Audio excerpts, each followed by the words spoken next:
Now Reform Party presidential candidate Ross Perot. In a speech at St. Louis University, he talked about the upcoming presidential debates and the economy. After his speech, he and his vice presidential candidate, Pat Choate, answered questions from the audience. The program's 50 minutes. Great to be with you. Thank you for coming.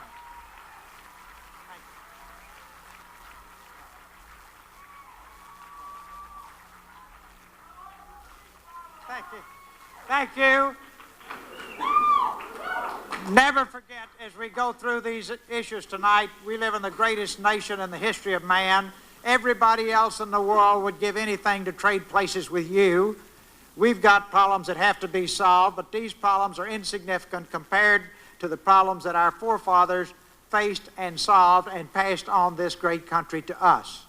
The central theme of my campaign, and the reason I'm doing this, is that I cannot stand to be a part of a generation that did not pass on a better, stronger country to its children. And I know that all of you agree with me. Thank you. In the past few weeks, democracy and the rights of the voters in our country have had a major setback as a result of the ruling by the Commission on Presidential Debates. I never thought I'd live to see free speech throttled in the good old USA. But having heard Pat Choate, you can now understand why they don't want him in the debate. All right.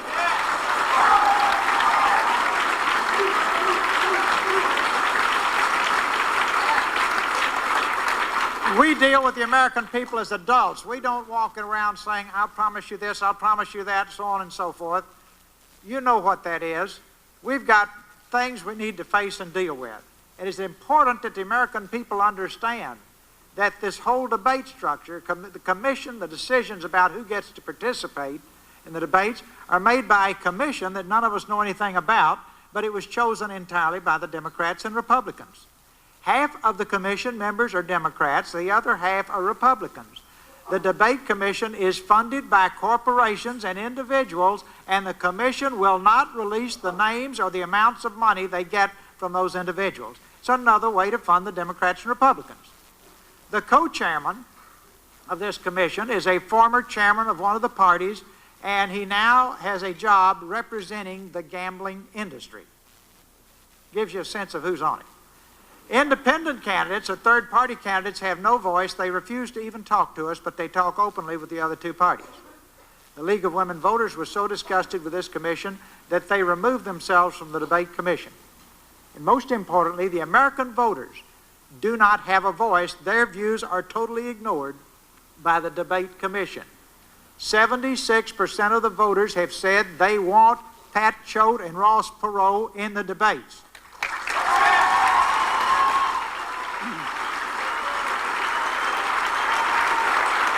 But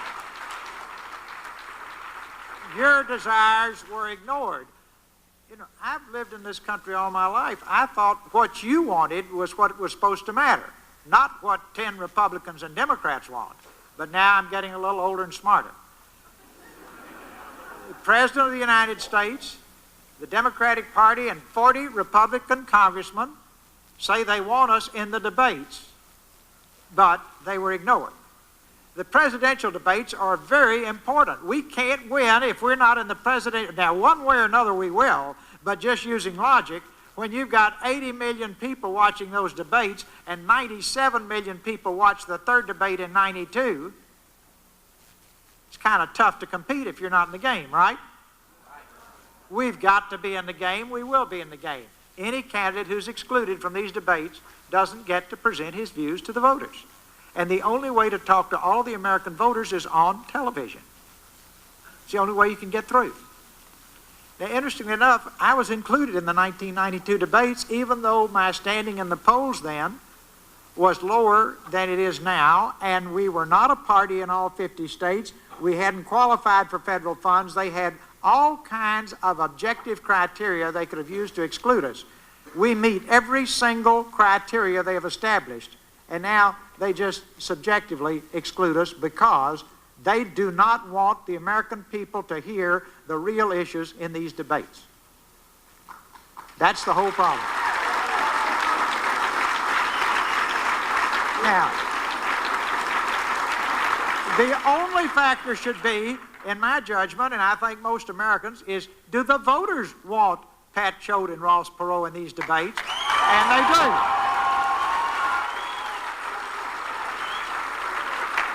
You know, it's hard to get 76% of the American people to agree on anything. But there it is, right in front of them. The other two... Great point. He says they don't like my speechwriter, and all maybe most of you know, it's probably obvious to you now, I write my own speeches. Right. And I don't submit them to focus groups, and I don't have to take a poll to tell you what I believe in. So, the other two, now, let's look at the tilted deck. The other two candidates have a huge advantage at this point because they've had hundreds of hours of free television time during their primaries. They had several days, the Democrats and Republicans had several days of free time on national television during their convention. Our convention only lasted 3 hours, and none of the major networks would carry it. So we missed all that free TV time that they've had, and they've built up the huge momentum that comes with it. They each have approximately $100 million to spend on the presidential campaign. We have $29 million. We had a strategy that would have allowed us to win with $29 million. I wanted to show the taxpayers that you can spend money carefully. You don't have to just throw it at problems. Use brains, wits, and creativity as a substitute for money, and you'll win 10 times out of 10. But guess what? The heart of that was to run those 30-minute commercials on each major network. We were going to have 4 30-minute commercials a week. Now, they sold us that in 92. They won't sell it to us in 96. Now, you already know we're in court on this, and we're going to straighten this process out. Don't worry about it.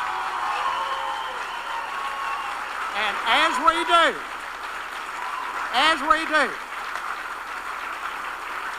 the airwaves in this country belong to the people.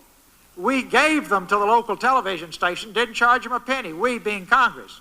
If you had something that valuable, I think you would sell it, not give it away, wouldn't you?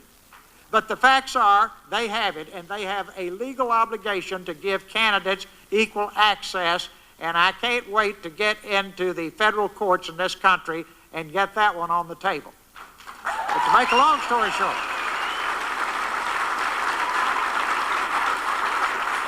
our basic problem now is we have two parties bought and paid for by the people who fund their campaigns. They control the political process of the United States, and here is where we stand as a result of that. We have people who work their hearts out in all 50 states to create a new party, and the experts said you couldn't do it. It takes 2 years in California. The people did it in 18 days. That shows what the ordinary American can do. You did it in all 50 states, and that drove them crazy. We've been kept out of the debates, even though 3/4 of the American people want us in. We can't buy the 30-minute infomercials that are essential, but we'll get those in court. But every day that goes by is a day lost. We have less than 1/3 of the money the other two have, but we'll beat them with that because we'll use brains, wits, and creative ability. Now, guess what? The networks are saying the only recourse we have is to buy their little sound bites, 15-second, 30-second, 1-minute commercials. And guess what? We spent 24 hours turning out some that would really make some powerful points, and they wouldn't sell us time. Now, I'm delighted they didn't, because that gets me right back to the 30-minute infomercial. I think we've made our case now that they don't want to sell it. This is not democracy as the framers of the Constitution intended it. This is a blatant display of power on the part of the Democrats and Republicans and the large donors who fund their campaigns. And then, and this is what you've got to understand, folks, payoff time comes after the election, and these folks that funded those campaigns get paid off big time. I'm thinking of one who gives about $5 million a year, gives it to both parties, doesn't care who wins, but is getting $500 million a year from the federal government in a subsidy, and there is not $500 million around until you work your hearts out and send your tax check in to pay that. That's not the way the system should work.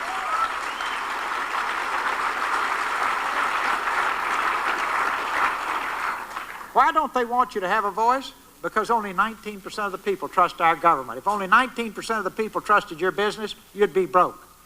62% of the American people want a new party, and they never thought you would build one. You have built it, and one way or another, they've got to keep it in a box, but we're going to get out of that box, so don't worry about that.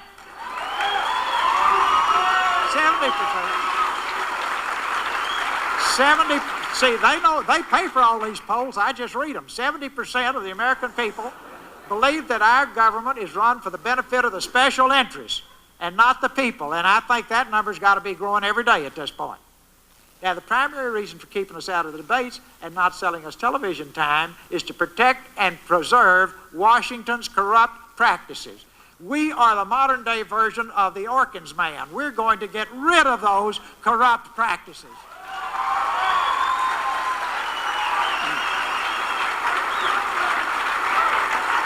Yeah. Think about it. Wait till October the 6th. If we're not in the debate, it's going to sound like Lawrence Welk music. Wonderful, wonderful, wonderful for an hour and a half. Here are some of the corrupt practices that will not be discussed in 1996 if they can box us out. Campaign reform. They promised it. We brought it up. They promised it. They didn't deliver it. We're going to deliver it in 97.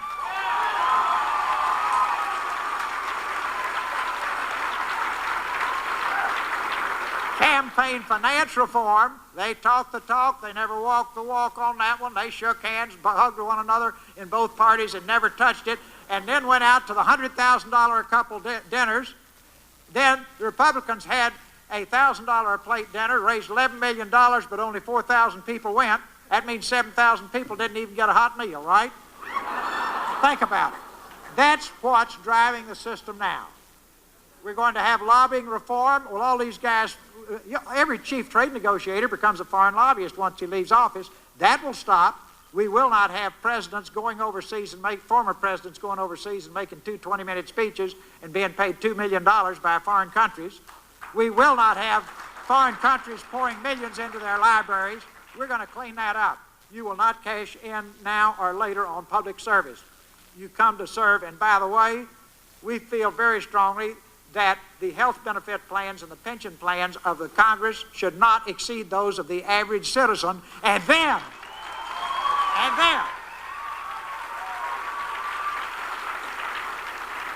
they will feel our pain, right? They'll get the picture. They get an automatically salary increase every time the dollar drops. You and I don't. That will stop. We want discipline on the strength of the dollar. We don't want to give folks a raise for mismanaging our country. That's what they've got set up now. The wages of federal employees doing the same job you do are 45% higher. Their benefits are 75% better. That will be brought back in line. We got to remember who works for who. Okay.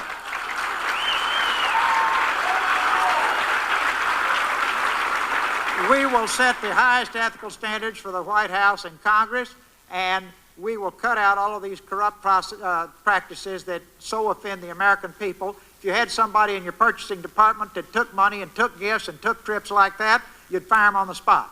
In Washington, it's just kind of a way of life. That was a way of life as of 1997. Now, you've got to clean that up.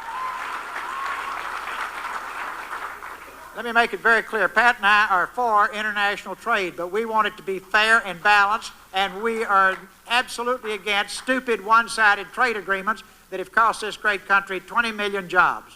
That will be stopped. In addition, the current political establishment does not want the people informed, and they won't really talk about Medicare, Medicaid, the debt, Social Security, and other financial issues that will literally determine our country's future. All of these problems can be solved. We've got to solve them. Step one is to identify the problem and define the problem. They don't want to talk about it because they're afraid, you'll react to it. They don't understand how much we care for our children and grandchildren, and we would not take their money, and we are taking their money, as you will see in just a minute. And we filed a lawsuit to make sure that we get into debates, and that's going to be fun to watch. We have filed another claim to make sure that we can buy the television time. And that's going to be fun to watch. But in the meantime, we're going to be busy out there campaigning and getting it over to the American people that you have got to stand up for your principles and what you believe in and not be carried away with the endless propaganda you see from the $100 million worth of ads they're running to manipulate you. We'll have the court issue a restraining order to delay the debates until they make a decision. Now, that way they will feel our pain and they will make a decision. Let me leave you with this thought, and then I want to get on to other business. The Debate Commission decision makes it possible for a new political party to ever be formed in our country today. Now, obviously, the framers of the Constitution did not intend that, right? This violates your constitutional rights, and if you're not outraged, you're in the 24%. We have also filed this complaint with the Federal Communications Commission, and I'm sure we'll get all that straightened out to get access from the TV networks. But we're losing time as we go, but in the meantime, we'll keep things rocking. And in conclusion, on this particular part of my speech, I would not be surprised if we have to call in Bosnia and Haiti to send poll watchers in for the 1996 election. It's gotten that silly. So, now then, let's talk about the financial issues that will determine our country's future, determine the country our children live in, and as you listen to this, you're going to say, man, I know why they don't want those folks in the debate. Because they created all these problems. And they don't want to talk about them. Okay, some people may say, we're spending too much money, but let's give big government a chance. Well, we've been doing that since the 60s. We ran our government for $100 billion a year in 1960 when John Kennedy became president. Today we spend 15 times that much, or $1.5 trillion a year. And we now spend $344 billion each year just paying interest on the debt. That's 3 times what we spent running the country in 1960. Think about it. Interest buys nothing for the American people. We've got to cut this out. It's just like a friend that's drinking too much. You got to put a cork in the bottle. You got to stop. In addition, we've got a $5 trillion debt that climbs to $7 trillion by the year 2000. But that's the good news, because it takes off like a rocket in the 21st century. Now, I'm sure there are people out across America saying, well, this must have created utopia for all of us. Now, just think, if you'd spent $5 trillion, spending $1.5 trillion a year, you ought to have a mansion on the Hill. Every American ought to have a mansion on the Hill, Rolls Royce in the garage, Gulfstream airplane at the airport, and a yacht in Palm Beach, plus any other toys you want. And your only problem should be too much debt, right? All that money did not benefit you. And if I don't make another point tonight, I've got to make that one. The people did not benefit, but the people are going to have to pay for it. Now, we might as well just strap it on and go do it and get it straightened out. Yeah. Since 1980, let me give you the facts. Since 1980, the standard of living is down, not up. You're not going to Palm Beach. You don't have a mansion on the Hill. Down, not up, for 4 out of 5 American workers. Manufacturing workers who are making $440 a week are now making $270 a week if they have a job. Today, American workers net 20% less in real wages than they did in 1973. Is this progress? I don't think so. We used to double the standard of living every other generation. It'll take 12 generations the way this country's run now. Now, isn't that a compelling reason for all of us to pick up a shovel and clean out the barn in '96? I hope it is. Okay.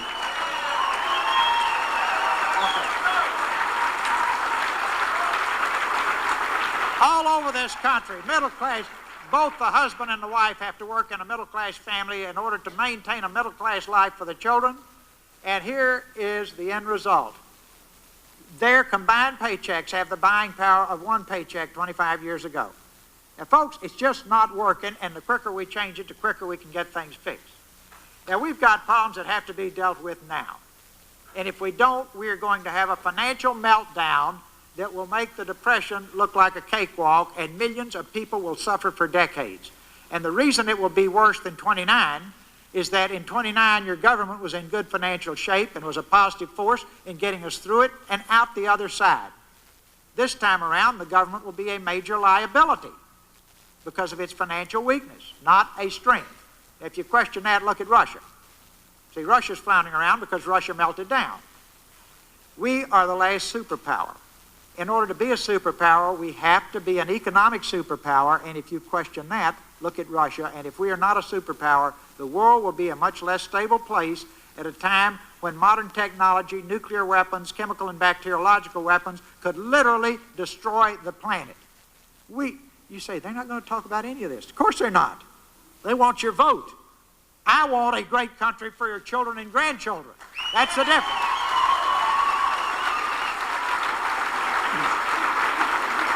Yeah, you cannot. Pat Choate gave you all those figures about jobs going overseas and manufacturing overseas and 20 million jobs overseas, so on and so forth. Well, you can't be a superpower unless you're a manufacturing superpower. You couldn't have won World War II if we hadn't been a manufacturing superpower. And today we have more people working for government than we have working in manufacturing in this great country. They're not going to tell you that in the debates. Okay. We're spending $1.5 trillion a year. We're $5 trillion in debt.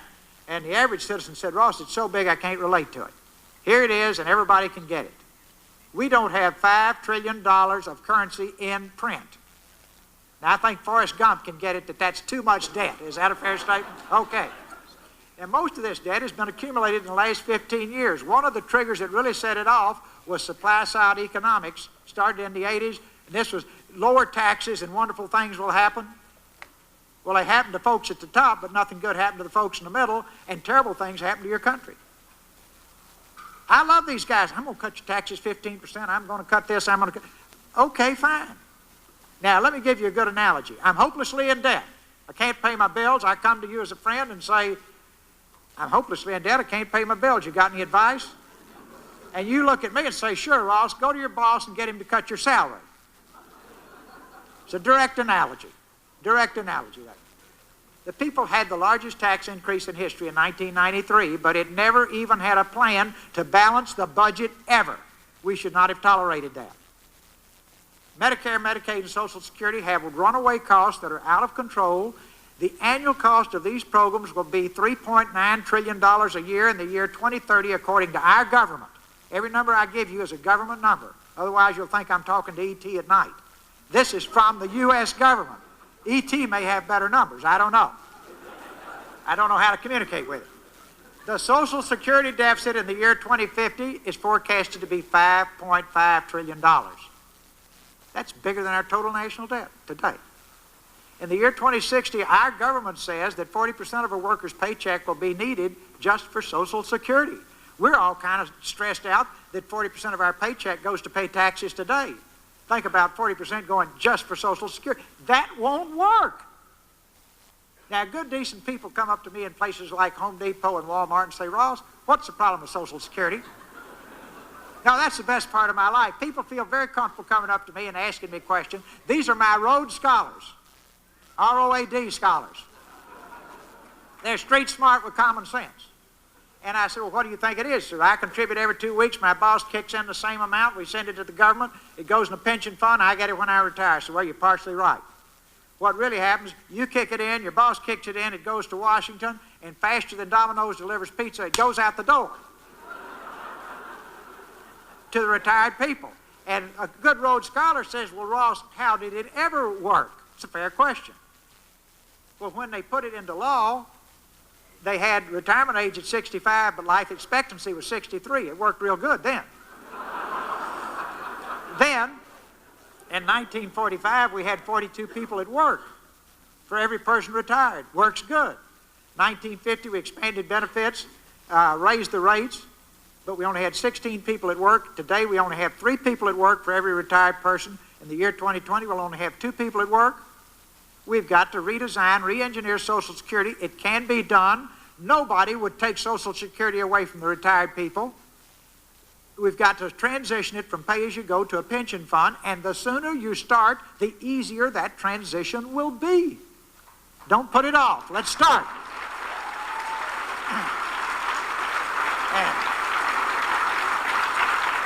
Now then, strap on your 6-way seatbelt. Office of Management and Budget wrote a memo in 1994 that said that in the year 2020, Our debt will be going up at the rate of $1.4 trillion a year. But that's the good news, because they then say in the year 2030, the debt will be increasing at the rate of $4.1 trillion each year. It took us 200 years to build up $5 trillion. Our government says it'll be going up at $4 trillion a year. We can't just sit here and let that happen. A little baby born tonight will be about 34 years old then, right? Be at the prime of their lives. Some of you have. I've got one 2 weeks old grandchild. I don't want her to live with that burden that we handed her, and you don't either. In 1950, 90% of the goods we made in this country were purchased in this country, made in the USA. Today it's down to only 50%, and there goes the middle class, and there go the jobs. We've got a second deficit. Pat talked to you about it. It's a trade deficit. Our merchandise trade deficit in 1995 was $174 billion, the largest of any nation in the world. That means we've got the worst trade policies of any nation in the world, and we do. And our cumulative trade deficit is over $1 trillion, and that has never been matched in the history of man. That means 20 million jobs have gone overseas that used to be here, that used to create taxpayers, that would have helped pay all of these bills. And finally, if I haven't convinced you if we have a serious financial problem we ought to deal with in '96, please go to the 1995 budget. Now, all you college students, do it tomorrow. Page 25. You've got time to go to the library. And you will see that our government forecasts that a little baby born tonight will pay an 82% tax rate. Keep 18 cents out of her paycheck, or his paycheck. There goes the American dream, right? Okay, if you're still skeptical, now that ought to just melt it down for you right there. That's what your government says, and normally they're putting the best spin on everything. But if you're still skeptical, go to page 18 of the 1997 budget. Do we have any students here who are taking accounting? Must have some accountants. Okay, great. You know that formula, assets minus liabilities equal net worth, right? Go to page 18 of the 1997 budget, and you will see that our great country has a negative net worth of $2.98 trillion, according to the government. That's the largest bankruptcy in the history of man, but they forgot to include $17 trillion in unfunded federal guarantees. Any publicly owned company would have had to include that. That means it's a $20 trillion negative net worth. And you know what one of the major newspapers in this country said in response to my comments on that? Said, Ross forgot that we own the Grand Canyon. And I spoke back and I said, what would you do with it? You couldn't farm it, that's for sure. I mean, you can go look at it, but that's about it. Point being, the negative net worth is there. We've got to deal with it. If a fighter pilot saw these numbers, he would eject. You and I can't eject because this is our country. There's no place else to go. It's the greatest country in the world. We got to fix it, right? Now, all it takes.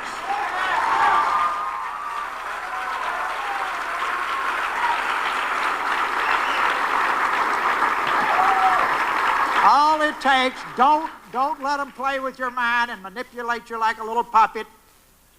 You've got to cast an informed vote that will, for the people who will straighten this country out. And you say, oh, Ross, I'm sophisticated. They've never manipulated my vote. Okay, I'm not going to ask you to raise your hands. Most of us would want to get under the table here. How many of us fell for this one in 1988? Watch my lips, no new taxes. Woo! Boy, we went for that one. And we had our teeth knocked out 2 years later.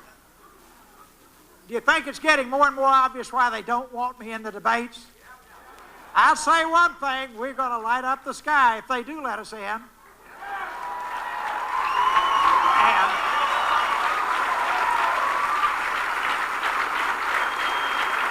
net of it is,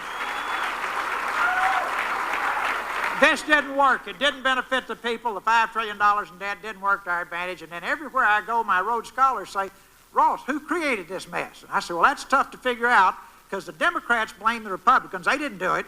Republicans blame the Democrats. Republicans didn't do it. And all I can do is say, well, there wasn't anybody else around. So you both must have done it. Maybe the devil made them do it. I don't know. But the only two groups in the room were the Democrats and Republicans. Another obvious conclusion is that neither party is going to have the will to deal with these problems. It's human nature not to admit your mistakes, right? You're going to have to bring in a fresh, new team. If you don't want it, fine. But my conscience was going to be very clear because I worked my guts out for 5 years to try to send you a red alert, and we have got to vote our consciences in '96. But now these guys, I can hear it now in the debates, and they did this in '92, said, Ross, you don't have the experience in dealing with government and what have you. And I said, well, you're right, I don't have any experience in running up $5 trillion in debt, and I went down the list. But I do have experience in making things work. That's what I've spent my whole adult life doing, and that's what we've got to do now. Now, I argue that they don't have any experience at solving problems, but they rank #1 in the world at creating big problems. So, and there's little record, little indication that they're going to do anything to solve them or even know how to solve them, and I'll show you in a few minutes that they don't know how to solve them. So asking the Democrats and Republicans to solve these problems is like asking a heart surgeon who just lost his last 32 patients to operate on you. I don't think you do that. As they said in the O.J. trial, I rest my case. Because they were the only two parties running our government, and the obvious conclusion is they both share the blame, and another obvious conclusion is neither party is going to face the problems, and if you just watch what they've been saying, you heard a speech here today, going to cut your taxes, you know, we're going to give you this, we're going to give you that, and you give me your vote in return. And they must think you are really stupid because the government doesn't have any money to give you money until you send the government money, right? It's a round-robin deal. It'd be a whole lot better if you just kept it in your pocket rather than send it to them and having them send part of it back to you. Okay. Now, in all candor, and this is the most important thing I'll say, you and I have to share the blame. We let it happen, and we own this country, and we have the vote. And you get feeling so powerless with all this big money. Forget the big money. The Fortune 500 chief executives cast 500 votes. They may give millions to the campaigns, but when they go in that polling booth, 500 votes. Millions of you can determine the future of this country, and that is the secret to this country's future. And that's why I'm out here with you. Okay. How do we solve the problem? Get the facts. Refuse to be manipulated. Cast an informed vote. And the best example I can give you of how easily manipulated we are is to ask you to study, and all of you college students, go get the exit polls tomorrow from the 1992 election, and you're going to find something that will startle you. Since 1992, the Republicans have said, now here's how propaganda works, again and again, Perot elected Clinton, Perot elected Clinton. Now, an untruth repeated often enough becomes a fact. But when you go to those exit polls, you will find that I drew equally from both candidates. And then more importantly, they asked a question as people left the polls and said, who would you have voted for if you had voted your conscience? 40% said they would have voted for me, 31% for Clinton, 27% for Bush. And then they asked the very logical question, well, why didn't you vote your conscience? And the response was, we were talked out of voting for Perot by all the people in the media, and everybody on the campaign trail said again and again and again, don't waste your vote for Perot, he can't win. That worked in 1992. They got 5 Democrats and 5 Republicans on the Federal Election Commission to declare me unelectable. Now that was a political coup, right? Did you notice that every newspaper in the country carried it, every television station?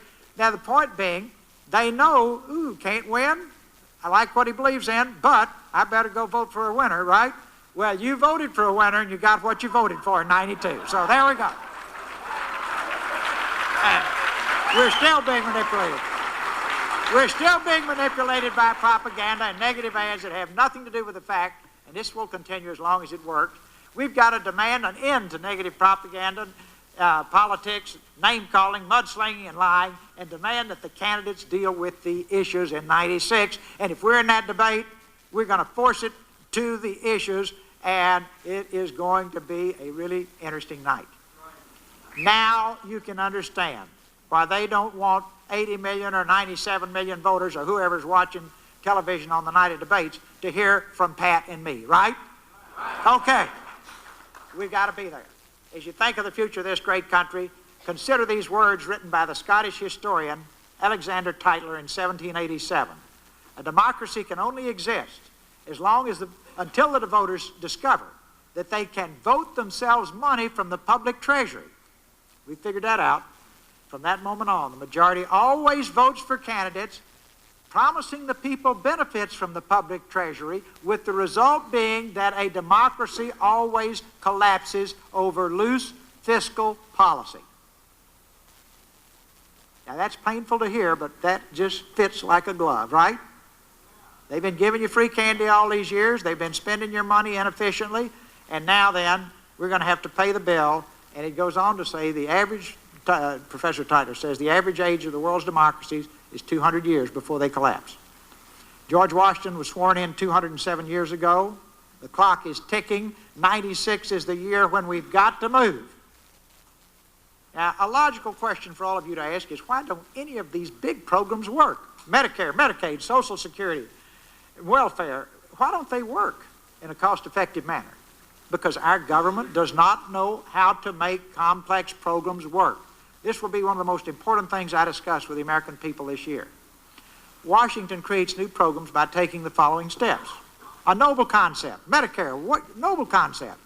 Massive legislation from the concept. This will be like building a skyscraper from an artist's sketch. No detailed blueprint, no detailed plan, no checking the foundation to make sure you've got the granite base, so on and so forth. Just a dream and pass, let's go build it. Nobody would touch it, right? Another thing, any new product you were trying to make in business, you would always test it, pilot test it, optimize it, debug it before you implemented it nationwide. Here are the steps in Medicare. Noble concept, massive legislation, massive funding, nationwide implementation, no testing. The end result is a system with runaway cost that is not nearly as effective as it could be, that has generated massive tax increases. Now think about the steps you go through as a good analogy to make a car. And compare that the way to the government is trying to create a new Medicare system. First thing you'd do, and please keep in mind that creating a new Medicare system is far more complex than making a car. It's more complex than putting a man on the moon. Doing that follows the laws of physics. Medicare has millions of complex parts. Steps required to create a car include, first, you design the whole car. Then you break it into subcomponents. And then you design and engineer each of those subcomponents in great detail. Let's just take something obscure, like the shock absorber or the front door lock. We just take it for granted that door lock's going to work year after year after year. That's because it was designed to work. It was pilot tested. Just the door lock was opened and closed thousands of times by machines and what have you. Every little part of that car, but then the first time you put all these pieces together that were designed as part of that system and build a car from them and put it on the test track, and believe me, Detroit does not mass produce until they've been on the test track. The first few days are really ugly. Then out on the test track, you pilot test, you optimize it, and you debug it. And for the first time, you have produced a car. It'll be radically different from your original plan, but you'll know your cost, you'll know its reliability, and you'll know what you've got. Now, those are the steps we have to go through. You can do that and make all of these systems work if you follow the engineering process. And there are a lot of engineers here tonight. Now, you also understand that one car won't fit every need. But in Medicare, they figured the same system worked everywhere. The ideal healthcare system for St. Louis would be very different than the ideal healthcare system for a remote rural area in Wyoming. You would find that out if you pilot test it, but they don't. Washington has the philosophy that one shoe fits every foot, and that's just not the way things work. Business understands that you must never freeze a product. You got to make it better every day. Washington freezes the products by law. That's the reason they don't work. In other words, Medicare is 30 years old. No wonder it squeaks. The most frustrated people in Washington are the people responsible for Medicare because they can't get in there every morning and make it better. It's like a 65 model car. And you couldn't stay in business doing that, but they do. So we've got all this that we have to do. They don't understand that our economy is like a giant puzzle with all the pieces being interrelated. Now, you never hear politicians talk like this. They'll work on one problem at a time, Medicare, Medicaid, Social Security, and what have you. You've got to think of all of it at once to make it work. And then underneath that, you've got to have a tax base to pay for it, and underneath that, you've got to have a job base to pay for it. And you say, okay, is the job done? No. Now we go to the granite base, and that is, who are we as a people? And that really comes down to what's going to happen in '96. Who are we as a people? If we solve all the problems we've discussed, the 21st century will not be the greatest in our history unless we are a good, loving, caring people. Our government cannot make us good. Please remember that. It can only punish us for being bad. Alex de Tocqueville, a Frenchman, studied this country many years ago, trying to learn why America is great, and these are his words. I sought for the greatness and genius of America in the fertile fields and boundless forests. It was not there. I sought for it in her free schools and her institutions of learning. It was not there. I sought for it in her matchless Constitution and Democratic Congress. It was not there. Not until I went into the churches and temples of America and found them aflame with righteousness did I understand the greatness and genius of America. And he concluded, America is great because America is good, and if America ever ceases being good, America will cease being great, and all you got to do is walk out on the streets and you'll know our standards in this country have dropped dramatically since people my age were children. We could leave the doors unlocked in the Depression when people were desperate. You can't do that now. We are not as good people as we used to be. We have to correct that. The government can't do it for us. Now, they're going to promise you police protection. Real world, you want to leave the doors unlocked in today's society, all I need to know is how many doors you have on your house. I got to have a policeman at each door. That's not the answer. The answer goes back to people shouldn't steal from one another, and we can rebuild that. It won't be an easy task, but we have to do it. Now, as we work together on that, please remember that don't ever become discouraged. Just keep on moving.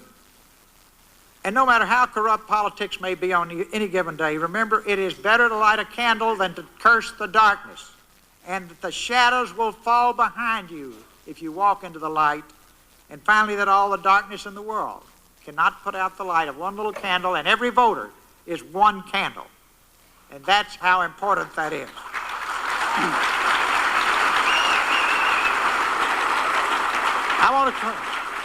I'll close my speech now by telling a story of Colonel Arthur Simons, a legendary Special Forces colonel who led the rescue of our two people from Iran. Hadn't seen him for 5 years. I called him over the phone, asked him if he'd do it, and he said, yeah, I'll do it. Then I offered to pay him, and he refused compensation in some blunt words I won't use before this audience. He went to Iran. He accomplished mission impossible. He brought the two men out 540 miles overland to safety. There were no casualties. Classic Colonel Simons. We were back in Dallas-Fort Worth. He saw the two men hugging their wives and children. And I'll never forget, he elbowed me and looked me directly in the eye and said, I just got paid for the trip. Now, that's a classic of what makes this country great. People are constantly asking me, particularly since being kept out of the debates, why are you willing to endure all of these unpleasant things? You could insulate yourself and your family from all of this. I consider myself to be the most fortunate man alive in this country because of the great parents I had, my wonderful wife, my 5 wonderful children, and my 10 too good to be true grandchildren. I've certainly had more than my share of business success. I want you to understand, I'm not going through all this and campaigning for president so that I can live in the White House, fly in Air Force One, ride around in a limousine, and have bands play Hail to the Chief. That's not why I'm doing it. I'm doing it for one reason only, and that's to face and solve these problems and pass on a better country to our children and have the 21st century be the greatest in our history. Now, this is going to be a tough challenge, but we can do it because of our devotion to one another and our love for our children and grandchildren. And when we've done it, I will look all of you squarely in the eye and say, I just got paid for the trip. God bless you, and thank you very much. Thank you.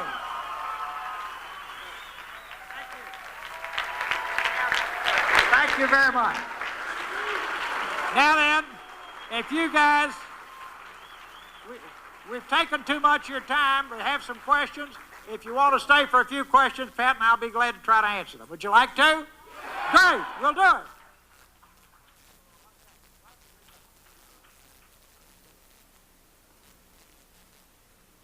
Mr. Perot, to give your voice just a moment's rest, let me begin the first question with Dr. Choate here. Dr. Choate, what is your opinion of Dole's plan to cut taxes 15% across the board, and how is he going to make up the lost revenue when he promises that he will not cut Medicare, Social Security, and increase defense spending? We've tried this. It was called Perot. We introduced it in 1981.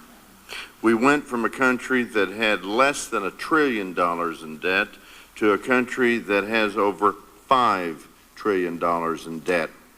If we go back and adopt that supply side agenda again, what we're absolutely guaranteeing is that we will bankrupt this country. We cannot do this.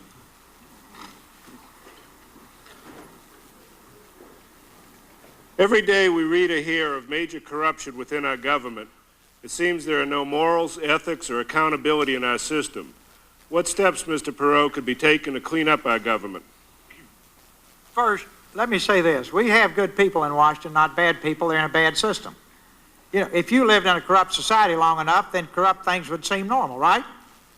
What you've got to do is clean up the system and set the highest ethical standards. No more gifts, no more trips, none of these things that all of us find so repugnant, and just get back to basics and keep the process so that it's clear every step of the way, every day, that they work for us. We're the owners of the country. The special interests don't control our country, and you get rid of that by cutting out all the special interest money. And the way you get rid of that is smile nicely and say to every congressman and senator, from this point forward, you raise all the money for your campaigns if you're a congressman from your district, and all the money for your campaigns if you're a senator from within your state, and don't even think about being in a remote rural area from Idaho, getting on the banking committee and getting big bank contributions from all over the world. Not just this country, all over the world. And everybody, some people say, Ross, why do you care what former presidents do? Because I care, because it sends a terrible message to current and future presidents. If you understand the pot of gold is at the end of the rainbow from these foreign countries, they're going to build your libraries, they're going to pay you millions for your 20-minute speeches, they're going to pay you 6 figures to speak in Vietnam and what have you, then you do not upset them while you're president, right? I want to have a president in the White House who is focused on what's good for this country and certainly has a deep concern for the rest of the world, but never spends a minute thinking about how he's going to line his pockets from having been president of the United States. And that's true all up and down the chain. To have a former chief trade negotiator become a foreign lobbyist and get $500,000 a year from one country tells every trade negotiator in the future where the pot of gold is, right? Senators and congressmen should not be able to cash in by becoming foreign lobbyists, et cetera, et cetera, et cetera. Just put politics back to the people. You say, how are you going to cut the cost of campaigns? Shorten the time of campaigns. Campaigns go on too long, cost too much. Typical president runs 2 years out of every 4 years. The members of the House run 1 year out of every 2 years. Let's cut the time for campaigns down to 4 months. People do it all over the world. It works great. Let's have elections on Saturday and Sunday instead of Tuesday. That way, no matter what your religious preference is, you can vote and you don't have to miss your work. And there's one thing we haven't covered tonight that Pat and I feel very strongly about. As we go through and redesign and re-engineer all these programs, we're going to explain it to you every step of the way, and we'll be using television as the classroom. And when we finish, before anything goes to Congress, we're going to have a national referendum and say, do you agree that this is the proper new tax system for our country? Do you agree that this is the proper new Social Security system? Why wouldn't you go to the owners in the company? You'd have to go to your stockholders, right? You are the owners and stockholders. We're going to take it all, put it on the table to you, explain it to you in great detail after it's been through all these steps, and we'll have a polished product to show you, and several polished products. You will let Congress know what you want, and I'd say God bless them if they don't follow your lead in the next election, right? And in addition, in our new tax plan, after you pick it, and you'll pick it, and we're going to show you all the different options, what it would cost you, what kind of money they'd raise, all the things they never tell you now. Just lay out. See, we want to treat you like adults. We want to treat you like the owners of this country. And that's why they don't want us to debate. But when you finish, here is my favorite thing. In the new tax plan, whatever you pick, I will be urging you night and day to put a clause in there that says we can't raise taxes without your approving it in the next federal election. All right. Now then, the whole House is running, a third of the Senate's running, the President's running. We're going to have a really important need to raise taxes because you're going to have to finally okay it. Why is that necessary? It's not the tax program that kills you. It's not the IRS that kills you. It's the increase in the percent that kills you. And in 1913, when they put the IRS into effect and passed the income tax amendment, hold on to your hat, you won't believe this one. We ran our government for $6.75 per year for each citizen. Today, we're spending $5,700 per year per citizen because we just keep ratcheting it up. Shouldn't you, the owners, have a voice in how much you're going to spend on government? I think you should.